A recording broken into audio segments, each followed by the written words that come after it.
If you go over to the Dart analysis, you will get the list of all the potential errors.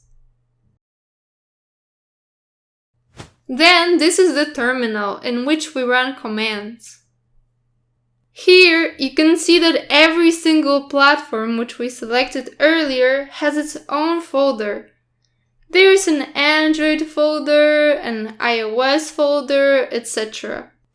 As you remember, we chose not to select web, so in order to run our app on the web platform, we will need to create a folder especially for this purpose. We can do it for every other platform as well. But now, let's enable the web.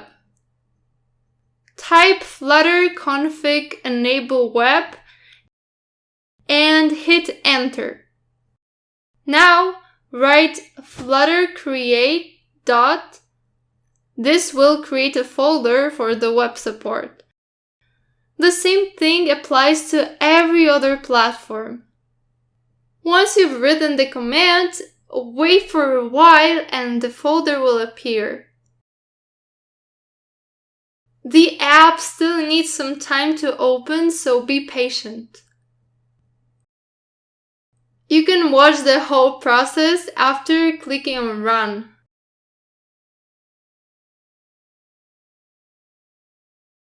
And here it is, the demo application that Flutter has created for us. Its name of the class is My App. However, we will create our own application now, so let's go ahead and delete everything.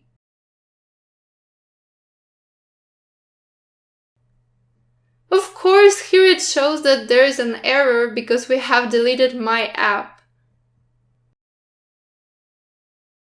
Let's place the Material app inside the Run-Up. Android Studio helps us a lot as it suggests all possible widgets. So, Material app is nothing but a design pattern which was made by Google in order to be applied in different apps. With Flutter, we can have quick and easy access to all of the components. Now let's focus on building our widget tree. Inside our Material app widget, we can set the home, which is the most important part of the app as everything starts here. Let's say we'd like to have a text widget called Hello World. To add it, we simply need to place the text widget in the home of the Material app. Hit run and look at the text showing up in our emulator.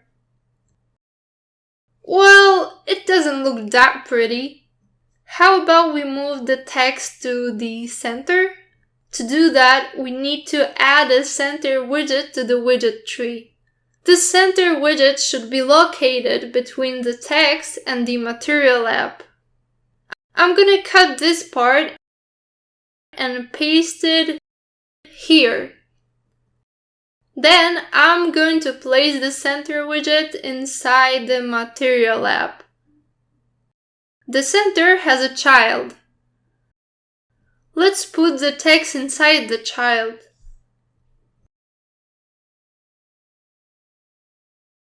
Right now we have to click on Run. So the text widget is inside the center widget and the center widget is inside the Material app. And the app looks amazing. Remember about adding a comma after every widget. This way the Dart reformatter can distinguish every single widget without any problem.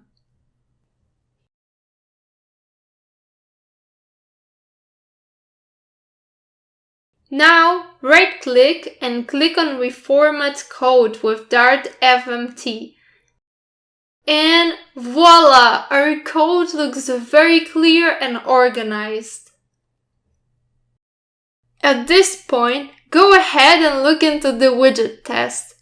You will find out that it shows some errors.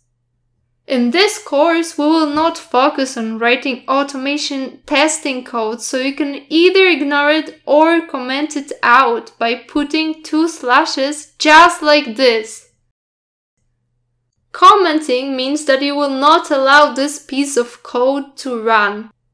Okay, let's close it and go back to main.dart.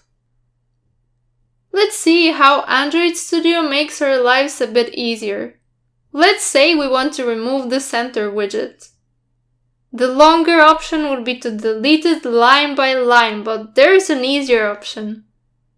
Just click on the widget and press Alt plus Enter to get all the options, and click on Remove Widget. Now, let's say we want to wrap the text widget with the center widget. Click on the text widget and press Alt plus Enter. The options will pop up and you will be able to directly select the center widget from there. However, I am gonna show you how to wrap it with any widget. Hit Enter and name the widget as Center. Then press Enter once again. If you move around the screen, you will see that the square selection is still there. In order to remove it, either type something or press Tab. We can also run it on the web.